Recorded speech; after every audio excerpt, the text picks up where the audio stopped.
Good evening, everyone. Thank you for joining us and welcome to tonight's Thrive Talk. My name is Mitch Baker and I'm a board member at Thrive and part of the Program Development Committee, which organizes these incredibly important talks for our community. Some conversations are difficult to have. So tonight, let's talk about race. Tonight, we hope to start the conversation for some and continue it for others on the topics of critical race theory and systemic racism, implicit bias, as well as race-based trauma, many of which are central to the concept of social justice. I'd like to thank our guest speaker, Shanya Gray, for accepting our invitation to talk on these topics tonight. Shanya comes to us with not only expertise in counseling and teaching, but also as a guide, tackling issues in diversity, equity, and inclusion. She is a community leader and activist in her hometown of Beverly, as well as co-author of the diversity chapter in Strategies for College Success. Before I turn it over to our speaker, I encourage you to use the chat feature to enter any questions that you have at any time. Go ahead and send them to everyone. You don't need to direct them to us. So that way everyone might see some questions and prompt some other thoughts. We'll do our best to get to as many of those as we can at the end of her presentation. Please welcome Shanya Gray. Thank you, Mitch. I am excited to be here. Just give me a moment as I pull up my presentation and I will begin. Okay, there we go. Welcome, everybody. Thank you for joining us this evening. And first, I really would want to take a moment to do what is known as a land acknowledgement. So we want to really recognize the territories, the original owners of this land. And so within the Chicagoland, we recognize the territories of the three fire peoples, the Ojibwe, the Odawa, and the Potawatomi tribes, who were the first ones to be on this land here in Chicago. So first we want to acknowledge them.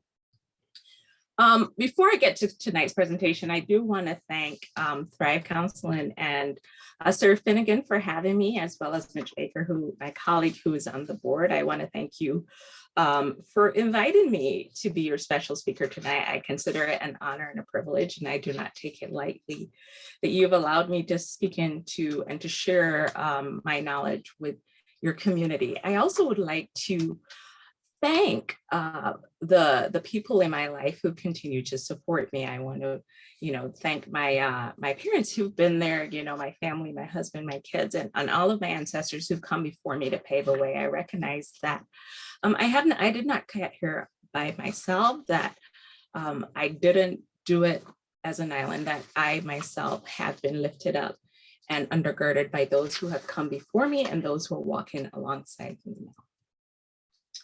Tonight's presentation, my goal is to take you on a journey, and I hope that you will go on this journey with me. And so we will go global, national, and local, and we will also look at different layers when we come to the concept of race and racism. We will touch on history, we will touch on current day events, and it will hopefully come all full circle. I hope that it will be impactful for you and that you will gain some takeaways from tonight's presentation. So first, I really want to start by telling you who I am. Who is this person that is really before you, who is presenting to you tonight? Well, my name is Shanya Gray. As you learned it, and Mitch really shared with you from my bio about who I am professionally, but I want to tell you a little bit about myself and why this really matters to me. So I am from the island of Barbados. I grew up on the island of Barbados. So the island of Barbados is in the Caribbean. It's a very small island. It's the most easterly of the Caribbean islands. So you may have heard of Rihanna. Rihanna is from there. We have approximately 275,000 people as a population. Growing up in Barbados, I am a biracial person from Barbados, a biracial female from Barbados. So I came to Chicagoland actually for graduate school at Wheaton College for my master's of clinical psych, but I left behind my entire family, friends, and everyone there. So I am true an island girl. If you come to my house, you will most inevitably get island food And also I do run on island time sometimes. It was a little bit funny because I think I came on a couple of minutes later than we had agreed on, and I knew Mitch and Sarah were getting a little bit worried, but you know, I am here and I try my best. I know I'm in the US, not to run on island time, but inevitably it's embedded in me. So I present to you two pictures of my parents. To the right is my mother, Dorian, and in the center is my father, Julian.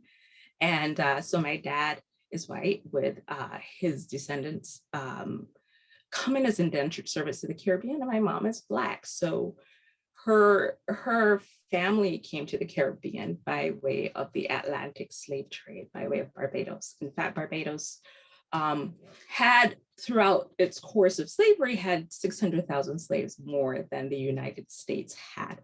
So why am I telling you a little bit about me? Well, I felt it was important really to tell you a little bit about me as I segue into what I'm going to talk about tonight. So growing up in Barbados, if somebody had told me I grew up and I was privileged, I would ask them, what are you talking about?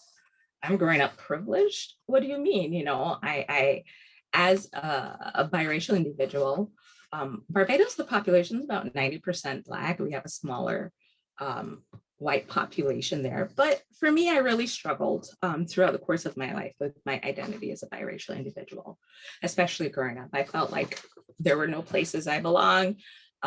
You know, I primarily grew up with my mom, and I went to schools, my primary school, which was a primary school that was 3 generations deep. My mom had gone there, my sister had gone there, my grandmother had gone there. I was the lightest skinned person there at that primary school. And so it really impacted me because, you know, I was conscientious of this. You know, if I cried, my face would turn red. Nobody else around me had really experienced that. But the truth is, I look back now and I realize growing up in Barbados, I was privileged. And when I say privilege, I'm going to tell you a little bit about what I mean was privilege. I was in many circumstances the fairest complected person there. And the function of race in Barbados is different than the function of it in the US. So being lighter skin complected, I was seen as, I was given the benefit of the doubt. I was often seen as closer to white, even now. So my friends would call me white girl red, whatever it is. And I was often given the benefit of the doubt. I was given accommodations and all of these pieces. At the time, I didn't realize that, right? I was just being Shanya. But as I look back into the spaces and places I was part of, and I hear stories of some of my classmates and friends and everybody else, I realized that my skin color had indeed given me privilege. It didn't mean that I didn't work hard. It didn't mean that others didn't have opportunities, but indeed in Barbados, my skin color did not hinder any opportunities that I had. I recognized I was treated special by teachers, you know, and yes, I was a school leader and I did lots of things, but looking back, I realized, well, part of that could have been, you know, they saw my dad and they saw me, and so I got treated special. So I own and I acknowledge that. Because not only in the island is we do have issues with racism, we have issues with classism and colorism, and that indeed has what has happened. Now, for me growing up, I struggled with my proximity to whiteness, but not being white. So for me, I was like, well, I have the complexion skin, and but I don't have the hair. As you can see right now, I can't even see myself on the camera at the moment, but as you can see right now, I have locks, and I didn't always have locks. As you see in these 2 pictures, I had different styles of hair. And during this time, I really, really struggled growing up. I wanted, I had my sister, who is also biracial. She had long, straight hair. And in my mind, the only thing that was stopping me from being what I should have looked like, for being beautiful, ultimately from being white, was my hair. That was a big deal for me. I went through a lot of phases. I recall just really once I was in St. Vincent, which is another island my dad is from. And the hairdresser, I said, I wish I had, you know, white hair. I wish my hair was different. The texture was different. And she was like, why? She was like, your hair is beautiful. she said to me, why do you wish that? And I didn't get it. I didn't understand it, because for me, that was the definition of beauty. That was the definition of beauty I saw on the television, is the definition of beauty I saw even in my own household with my sister and her long pretty hair.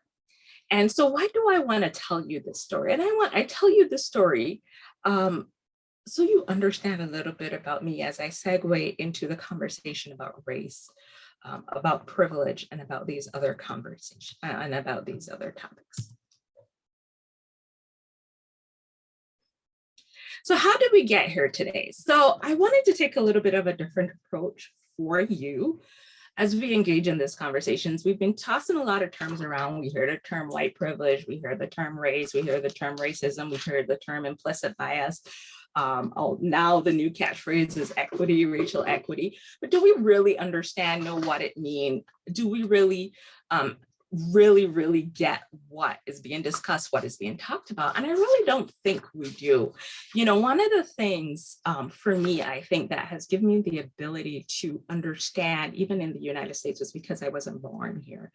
So when I came here, I started asking a lot of questions. I would see different things. Actually, it's funny, my first time to Chicagoland in the early 2000s, I spent the summer in Lawndale, in the Lawndale community with Chicago Urban Project, and I worked with Lawndale Community Church with kids in the summer. And during that time, we also learned about the systems in the United States. I learned about the injustices. I learned about racism. I learned about the kids at the school, how they were several grades behind other kids in different districts. And I remember we had a team in Austin, actually, and we had a team in Lawndale. And so it's funny enough, because we would drive along Austin Boulevard. I'm very familiar with the west side of Chicago. I actually worked as well in West Garfield and Austin and so on. And, you know, you could tell the stark difference between Austin and Oak Park even. You know, and I learned what was happening, the systems at play with these young people I was working at. You know, I was just trying to see that I worked with a fifth grader who, she couldn't read, but she didn't pass it through fifth grade and couldn't even read at a kindergarten level. And that was really disheartening. So I began on a learning curve to understand what was going on, because from abroad, you see what is portrayed on American media, TV and everything. And the perception has always been, hey, America's the land of opportunities. There's equal opportunities. You just have to work hard. And that's what it is. So I spent that summer in Lawndale, and as it would have it, you know, I came back to Wheaton after I graduated Wheaton. My husband and I, we actually moved to Berwyn. We really liked Oak Park, so we went to the taste. We would go to the Taste of Oak Park. We would go to the if I date myself, the days when Borders was right there on Lake Street.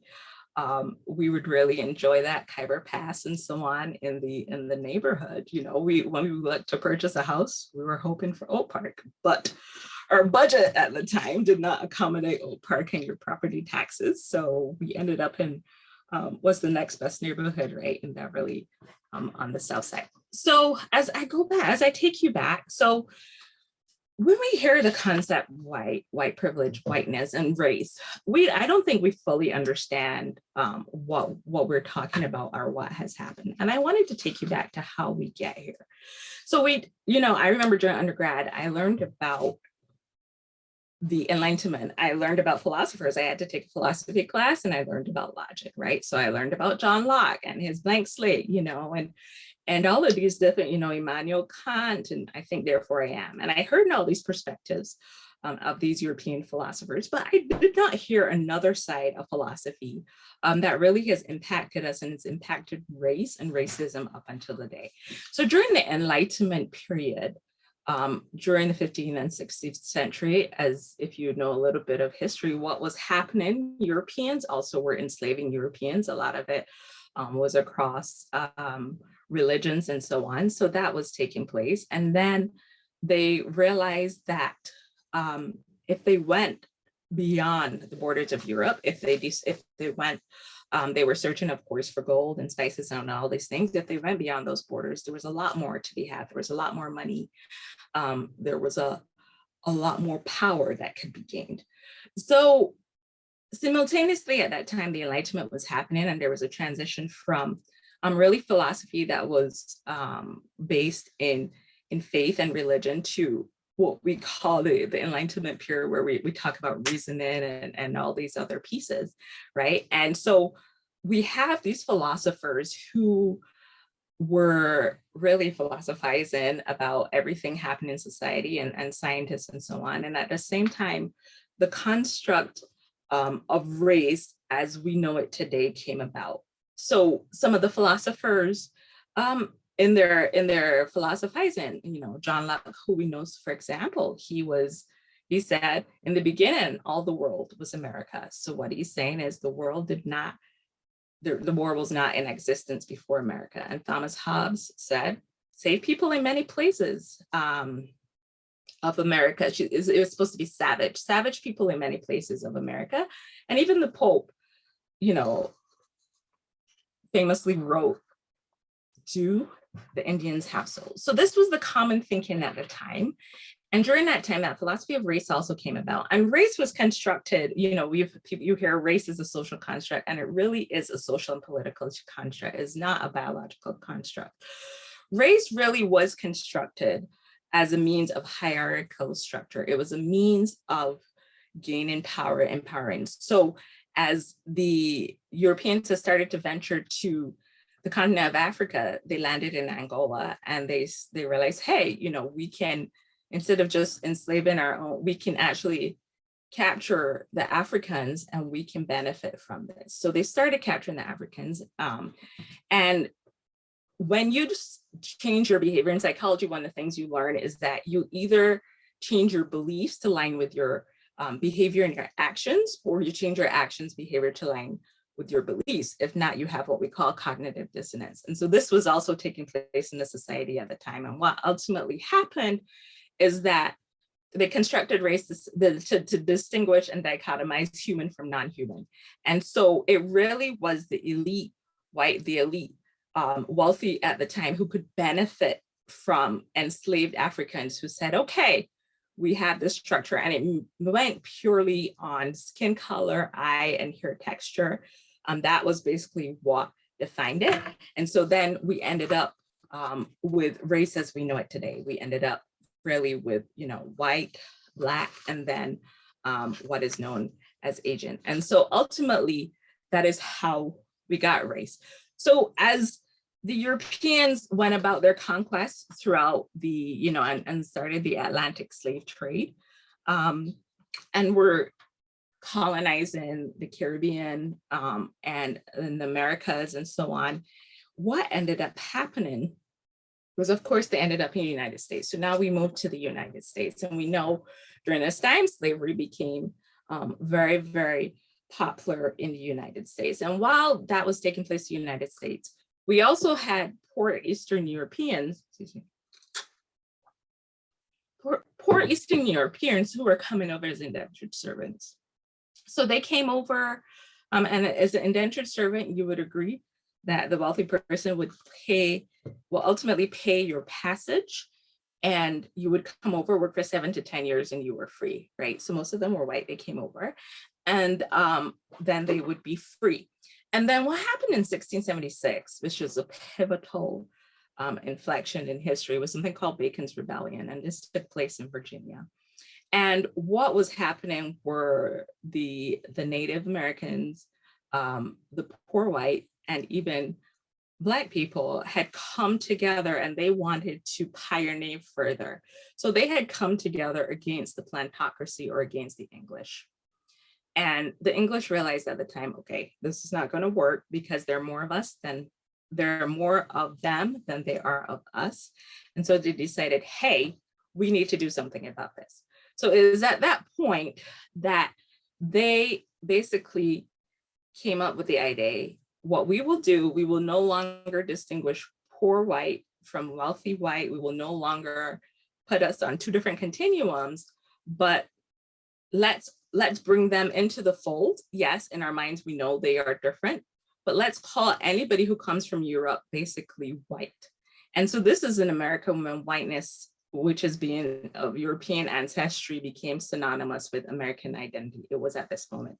So a lot of the poor white people became they became slave catchers, they became overseers, and so on the plantations at the time.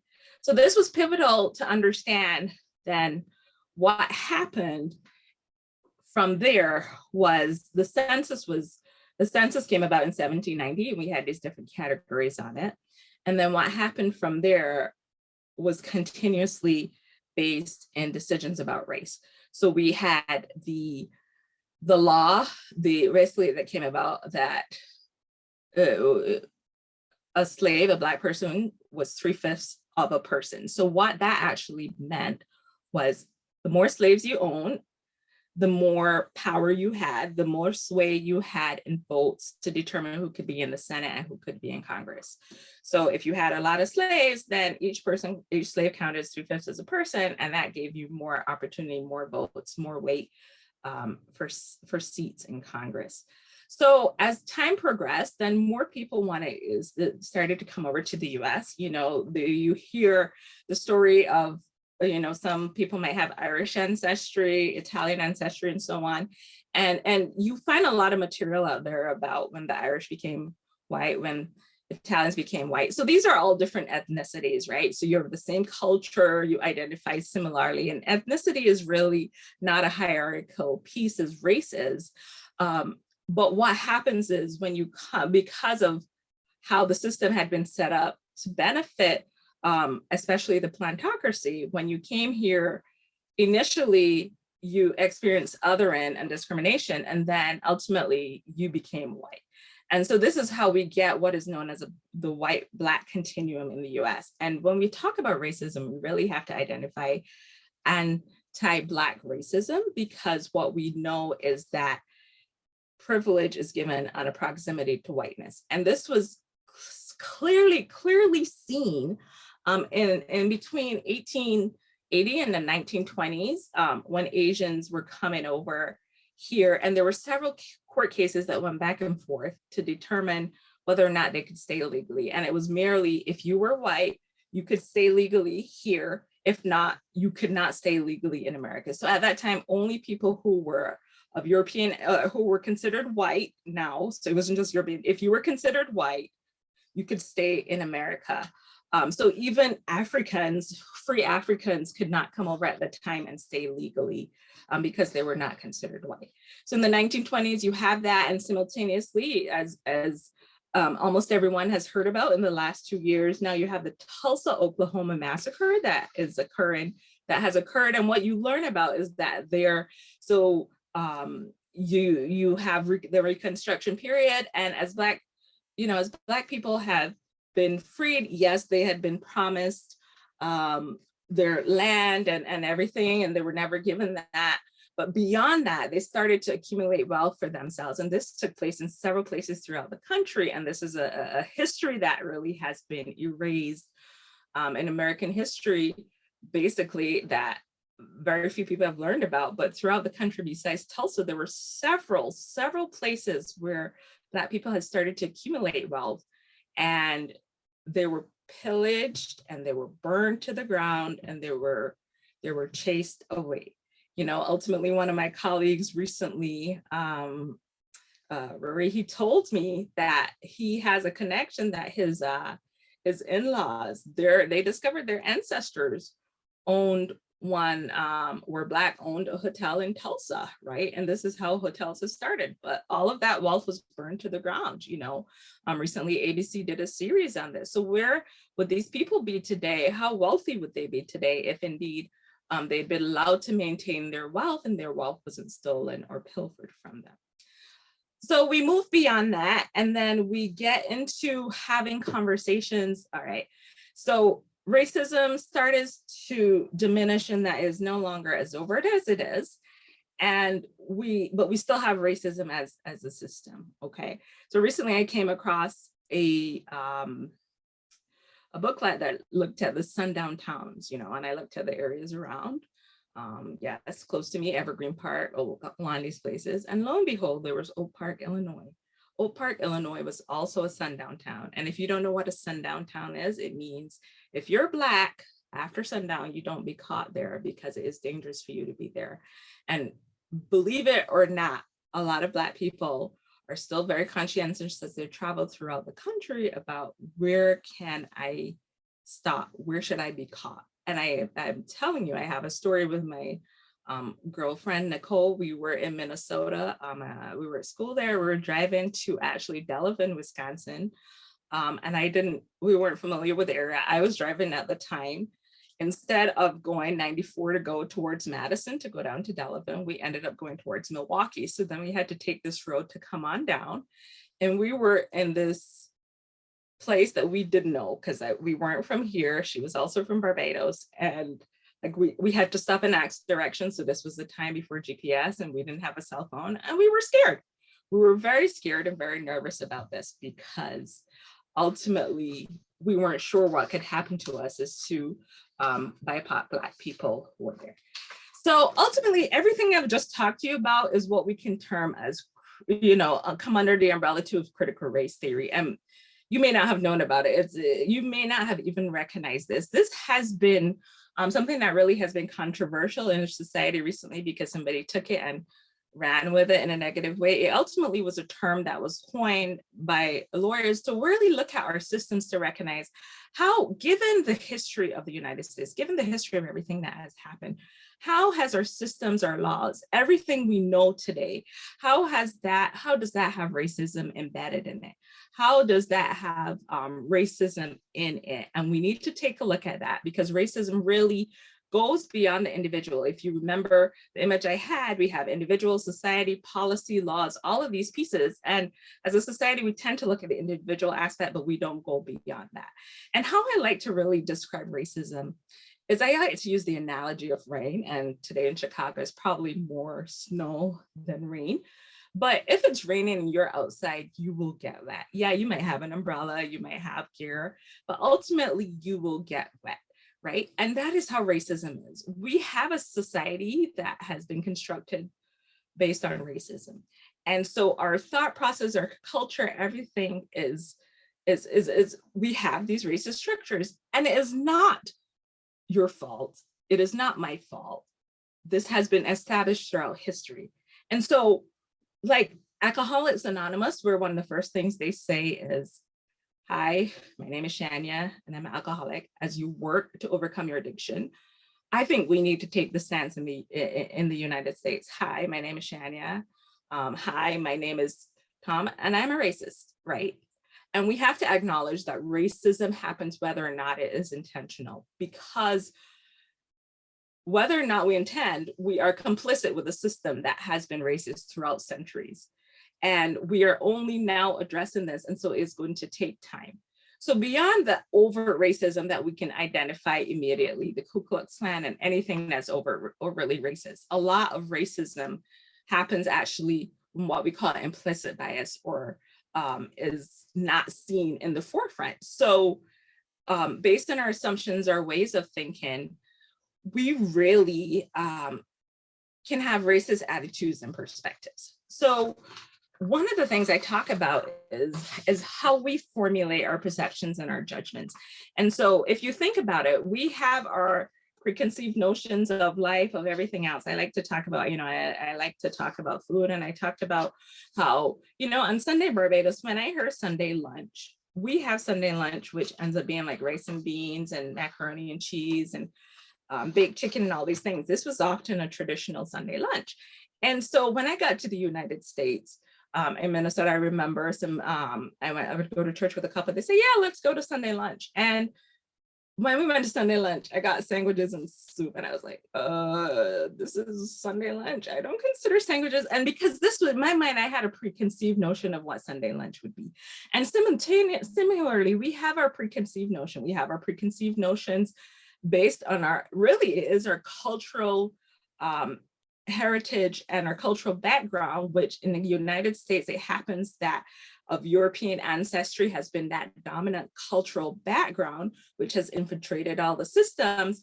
Then we have it whereby then if Sunday lunch for a European ends up being corned beef and cabbage, I know Irish St. Patty's Day coming up, that's one of the things that is really liked.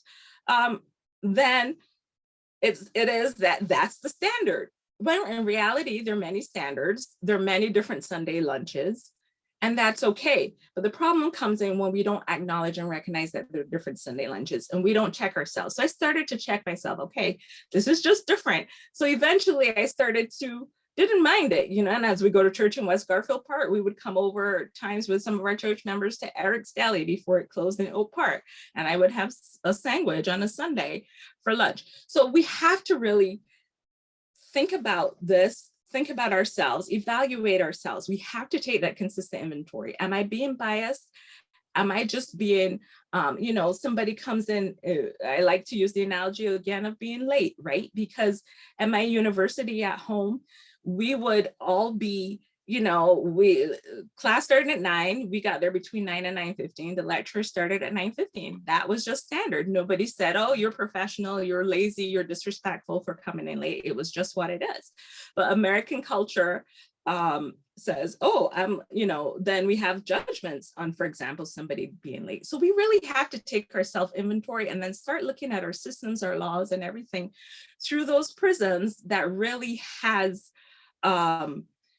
been constructed based on one predominant cultural ideology that has permeated. And this really has led to what we term white privilege, which of course, all it means is European culture is the default. And if you fall under that umbrella white, then your skin is not a barrier for you. It doesn't mean you don't experience issues, you don't have problems, but ultimately your skin isn't a barrier for you. And you often will get the benefit of the doubt. And most definitely, most of the systems and structures have been created with you in mind. It's like when I go to the store and I am looking for hair products, I have to go to the small ethnic section for hair products that actually suit my hair, because the mainstream hair products tend to be in the section titled hair products, even though it doesn't cater to me. So when we start thinking about privilege, that is the idea of that concept. And so I didn't think about Sunday lunch. I didn't think about Sunday lunch as a Bajan, as a Barbadian, until after I left Barbados, right? Because I was blinded. It was standard. It was just what it was.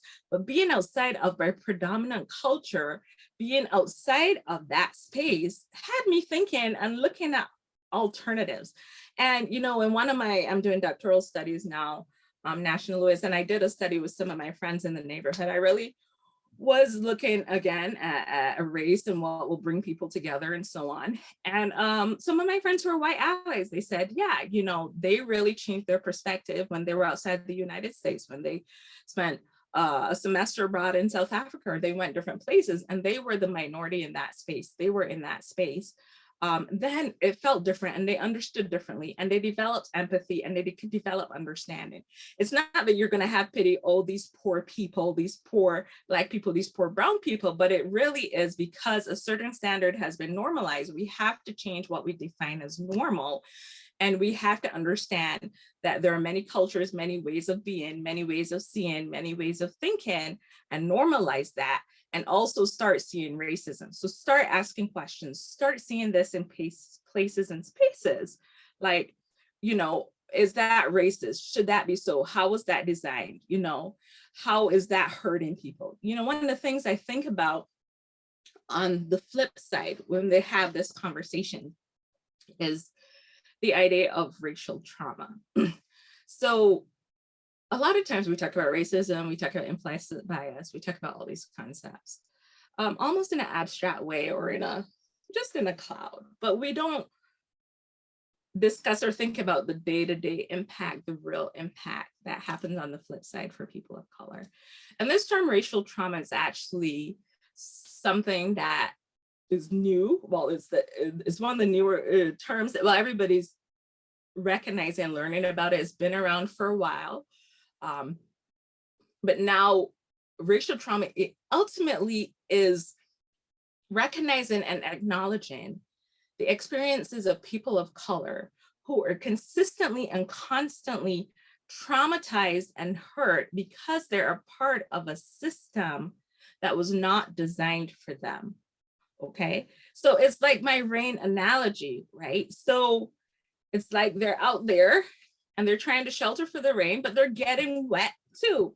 they're getting wet, but for them, the rain feels a little acidic because they're allergic to rain. And so the bumps are coming out on their skin, and they may go inside. They're walking and they dodge in a building for a little bit, but they got to keep walking in the rain because the rain is coming. They got to get where they're going and they can't avoid it. So they get the marks on their skin and they get the little dot, and one might be okay, one may not hurt as much, but then the pain, right? The pain as you add and layer it, all those marks on the skin, all those allergic reactions to the rain. If you just watch, there was a show on Netflix where the young lady was allergic to rain. It was hilarious. But reality is that adds up. And for people of color, racial trauma really is unavoidable in a country, in a place, in a society where racism has been embedded into our infrastructure. I went home to Barbados in December, and I will tell you, it was such a breath of fresh air because I was in my space and place of origin. I didn't have to code switch. I didn't have to think about how I'm being perceived. I didn't have to think about my image. I didn't, if I was late, it was normal, it was accepted. If I wanted something lunch, I knew what I was expecting. And it was a breath for me because the last year I inevitably came to conclusion had been very difficult for me. That I had experienced racial trauma and race-based stress. It's not only the immediate impact, but the vicarious things we see. So Trayvon Martin, Eric Gardner, George Floyd, as we constantly see these over and over again, we also become traumatized, right? We have the experiences if you're working in predominantly white environments. The reality is being a minority in that space is draining and exhausting. You do your job and then you have to do more and you have to ensure you're coming across the white way, and then you go on and on. So the racial trauma piece is real, and a lot of people of color around you are racially traumatized. I think across the line right there into we have the boundaries, right? So, and I didn't even get a chance to touch on the concept of redlining and the laws, right? So as you know, Percy Julian was one of those first people the first Black person who moved to Oak Park, but it wasn't easy for him. Same thing with Beverly. We like to talk about our integrated communities, but we have to look at the history and the trauma that also came with that. One of my friends, her family was one of the first Black families here, and she talked about the fact that they had the N-word written on their garage multiple times. And one time the alderman asked her father to, paint it over, and he left it there for a while because he wanted people to know the realities of what it was to be there. And so this isn't just something that happens and that's it. It's racially traumatizing. And in neighborhoods like the neighborhood across the street from you, in West Garfield Park, in Austin, and Lawndale, and all these pieces, you have had generations, you have had very deliberate structures that continuously racially traumatize, right? What else can you explain of life expectancy that is different than you have a life expectancy different for people on the Gold Coast, that you have a life expectancy different on the West Side? And from pre-utero, from before you were born, as your parent is experiencing that trauma, you too, if you're a person of color, experiencing that trauma within. And then as you're growing up, I think about elementary school. When I worked in Austin, I worked with kids who a lot of times were referred by the schools. I remember working with this 9-year-old, her brother had been killed on her doorstep. Do you think she would ever overcome that? Yes, she could learn to live with it, all the therapy and all these things, but that is serious trauma there that young lady would live with. And then we're just saying, go to school and learn and do what you can, and there are no kids. We're in the West Side, my husband pastors in West Garfield Park. Every single child has been impacted by violence. They can name a list of people who they have lost. And now the pandemic has just made it worse. Ultimately, the pandemic has made this entire thing worse for people of color, as we have learned, because it really has brought out the holes in the systems, okay? We learn about the health issues, okay? We learn that even in the elementary school. So, my advisor at National Louis, she studied adverse childhood effects. If you get a chance, you look that up, in which it talks about that certain things that happen in a person's childhood can ultimately follow them through adulthood, and they can develop chronic illnesses. And this study was originally done with Kaiser Permanente in California.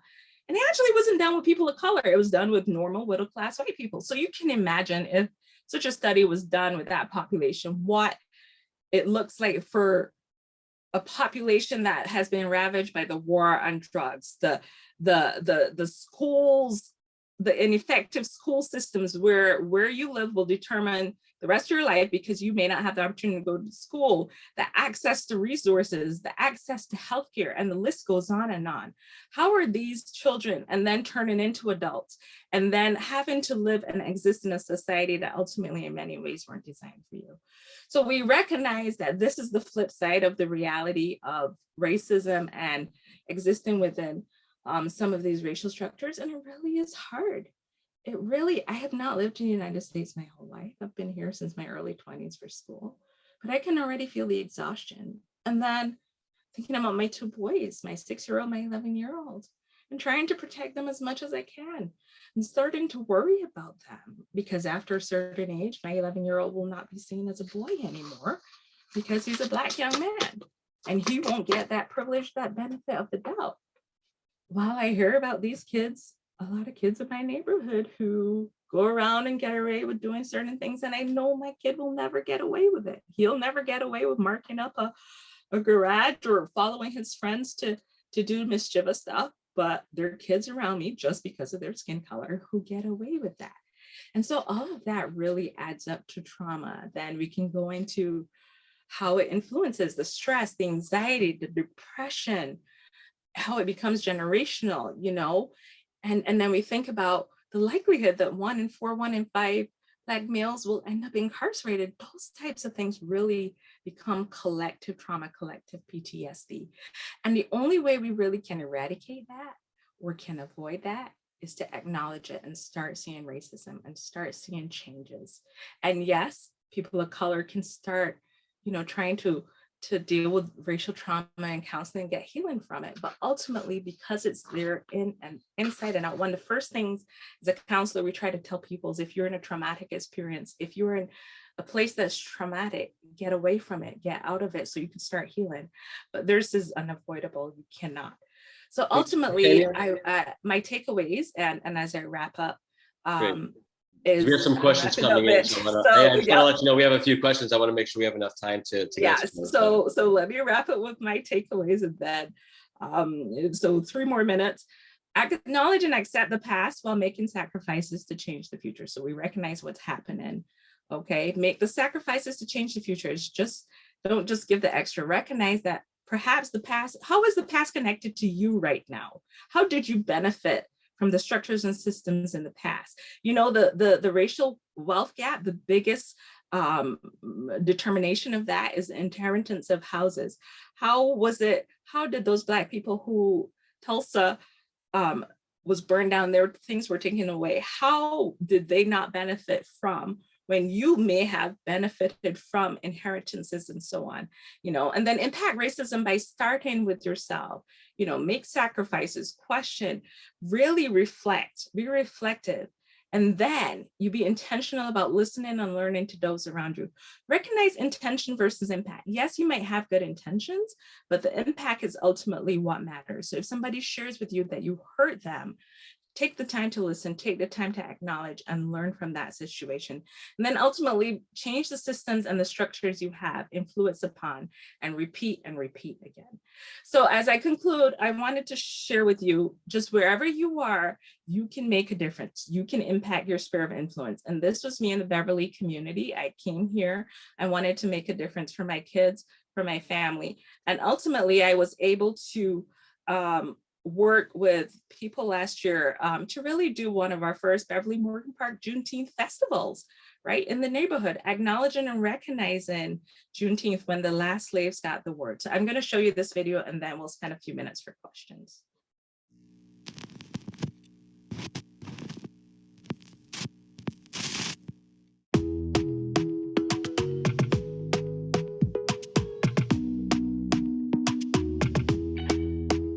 Talk to me nice, talk to me honestly. Look in my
festival that birthed out of me driving through my neighborhood one evening and recognizing that in February there were a lot of Irish parade sightings and we weren't doing anything for Black history to acknowledge and recognize it.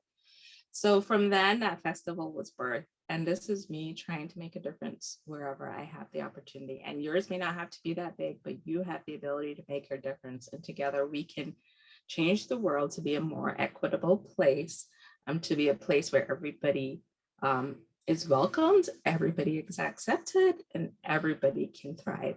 Thank you. Okay. You can stop sharing your screen. I think we'll be able to get our cameras back on. Sounds good. Okay. All right. Yeah.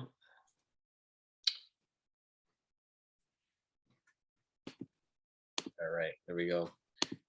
Okay, Shanya, thank you so much for that very personal and insightful perspective. I truly appreciate it. It was very informative.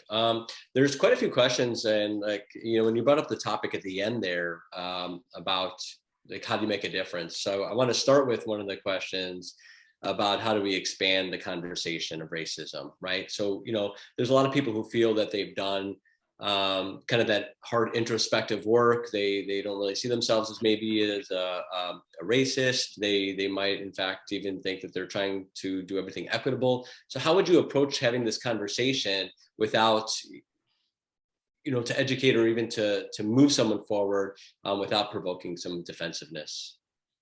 And that's a good question, right? Because this has definitely been, is a very sensitive topic. And, I think about Carol Dweck's growth mindset, and I use that a lot in counseling and teaching and so on, is that you will never arrive. And so I question somebody who thinks they've done all they can and they've arrived, because for me as a person of color, I have my biases and I am constantly checking myself. And I was brought up in the same system that everybody else was, that had these embedded assumptions and all these perspectives in it. So I have to constantly, which I don't think I will see in my lifetime, until I see real racial equity, I will be constantly reflecting and doing, because it's just not about what I do, but it's the impact and the change I'm seeing. So I'm looking for the outcomes, I'm looking for the differences, and that's what I keep my eye on as well. And so that's a good place. That's where I would say what I would say.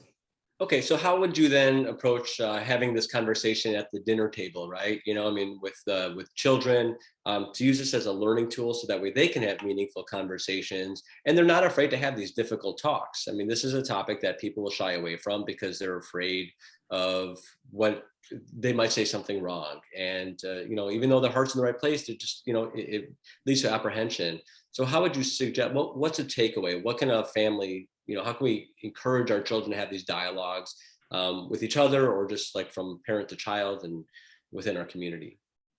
Yeah, so, and these are always difficult, right? These conversations can be difficult to have, but they don't have to be.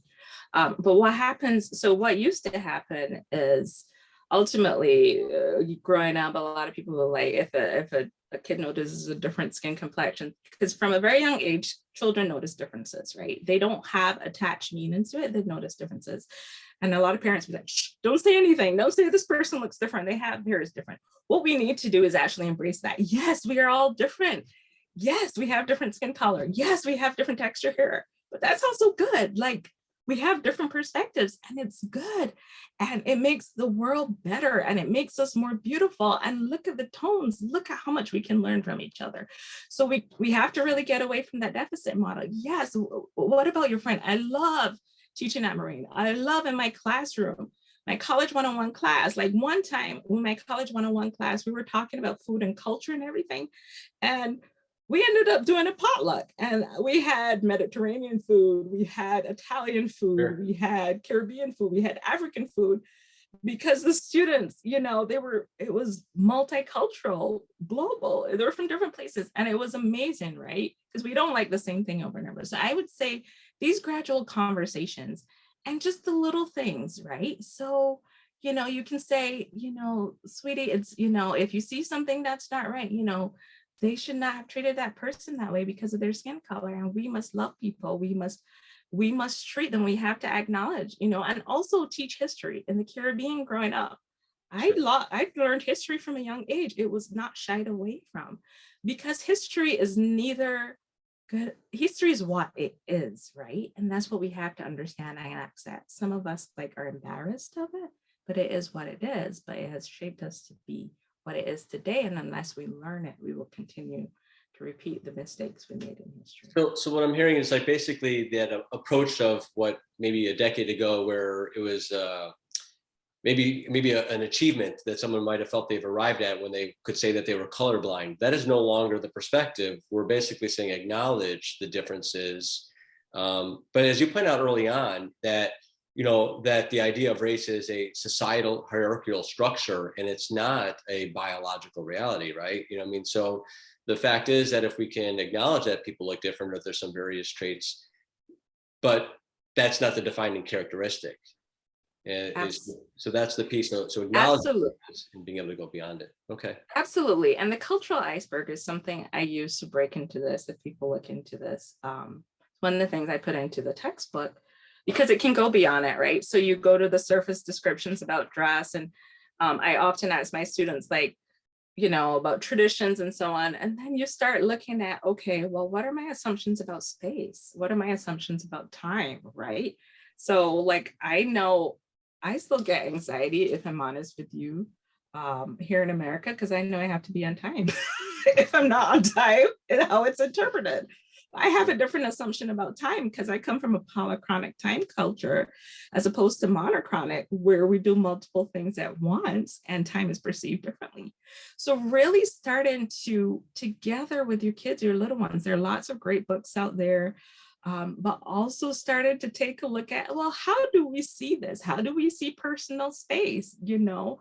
How do we see our assumptions about work and our assumptions about life and living and all these things? I mean, these are easy dinner conversations, right? You go from talking about food and dress to conversations about what it was like growing up and how we see, and then have the thing. One of the things that I also did a study on in the last year was I look at my neighborhood, because one of the reasons I moved here was because it was a diverse neighborhood, and that was one of the reasons Oak Park was on my list. And we often talk about proximity, and I would tell my students, well, one of the issues of Chicago is one of the most segregated communities there is, and you have Pilsen, which used to be Mexican, and Humboldt Park, Puerto Rican, and Bridgeport white, and so on. And people were interacted, were homogeneous, so it wasn't like you necessarily went to school with friends and so on who didn't look like you. But then as I did further studies, because in my neighborhood, even though we have diversity, there's still separation and segregation. That was one of the first things I recognized when I got here. And because there are these micro communities, right? So for example, my boys go to the Kellogg, the public school, and most of the white kids in that neighborhood go to Christ the King across the street. And so even though we have living side by side, there's still a lot of relationships formed. And so we have to be I'm going to say we have to be intentional. So one of the things I did when I came here, and I struggled with community, was I started the Moms of Beverly Facebook group, which grew beyond our wildest imagination. We have about 6,000 moms on it. And one of the things I really, really, really love about the group is we started to do meetups, and we started to do get together. And so people that I would not normally have friends with, I started to meet, right? So it's a diverse group of moms who come out. And so we're intentional about getting to know each other, not because I need to have a Black friend or I need to have a white friend, but because we want to do community together. So when you're at that dinner table, have other people at the dinner table with you. And sure, that is one of the ways to really. Hi, everyone. I hope you enjoyed tonight's Thrive Talk on race. Unfortunately, due to a technical issue, our program was cut a bit short and ended rather abruptly. Nonetheless, I'd like to express my gratitude to my colleague, Shanya Gray, for agreeing to give this important talk. In fact, I can't think of anyone else I would have wanted to invite to share their story and contextualize some of the topics we may be hearing about as well as reading about. If you are watching this video, you obviously find value in the work that Thrive does, and as a nonprofit, bringing these talks to the public at no charge is largely dependent on donations. If you find yourself in position to donate, please do so by clicking on the Donate tab on our website, thrivecc.org. Thank you for attending and much appreciation.